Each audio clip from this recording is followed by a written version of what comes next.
25واں گھنٹہ۔ ایک فرانسیسی مصنف نے اپنی ایک کتاب شائع کی، اس کتاب کا نام ہے 25واں گھنٹہ، 25th hour۔ اس کتاب میں مصنف نے دنیا کی موجودہ حالت کا جائزہ لیا ہے۔ انہوں نے دکھایا ہے کہ دنیا دو دھڑوں میں تقسیم ہو گئی ہے، دونوں ایک دوسرے کو مٹانے کی ایسی کوشش میں لگے ہوئے ہیں جس کا آخری نتیجہ صرف انسانیت کی مجموعی ہلاکت ہے۔ ہتھیاروں کی اندھا دھند ریس نے دنیا کو خطرناک ہتھیاروں کا گودام بنا دیا ہے۔ مسلسل جنگی تیاریوں نے دنیا کو اپنی بربادی کے آخری کنارے تک پہنچا دیا ہے۔ مصنف لکھتا ہے کہ ہمارا 24واں گھنٹہ ختم ہو چکا ہے، 24th hour is past۔ اب 25واں گھنٹہ، خاتمہ کا گھنٹہ شروع ہونے والا ہے۔ مصنف نے جو بات انسانی جنگ کے بارے میں کہی ہے وہ خدائی قیامت کے بارے میں زیادہ صحیح ہے۔ خدا نے موجودہ دنیا کو محدود مدت کے لیے امتحان کے واسطے پیدا کیا۔ یہ مدت صرف خدا کے علم میں ہے، وہ ہم کو تعین کے ساتھ معلوم نہیں۔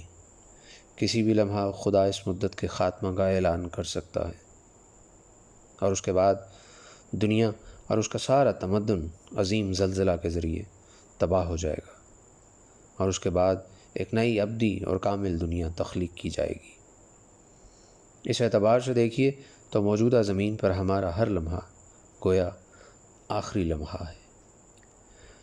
اگر ہم اپنی صبحوں میں ہیں تو اندیشہ ہے کہ ہم شام نہ کر سکیں گے، اگر ہم اپنی شام میں ہیں تو اندیشہ ہے کہ ہمیں دوبارہ صبح دیکھنے کو نہ ملے۔ موجودہ دنیا میں ہمارا ہر لمحہ آخری لمحہ ہے۔ ہر وقت یہ امکان ہے کہ انسانیت اپنی مہلت پوری کر چکی ہے۔ انسان اپنے 24ویں گھنٹے کو ختم کر کے 25ویں فیصلہ کن گھنٹے میں داخل ہو چکا ہے۔ لوگ نیوکلیر جنگ کے خطرہ سے ڈر رہے ہیں، حالانکہ انہیں خدا کی طرف سے قیامت کا سور پھونکا جانے سے ڈرنا چاہیے، کیونکہ نیوکلیر جنگ کا ہونا یقینی نہیں، مگر قیامت کا آنا یقینی بھی ہے، اور اس کا انجام ابدی بھی ہے۔ 25واں گھنٹہ، تحریر مولانا وحید الدین خان۔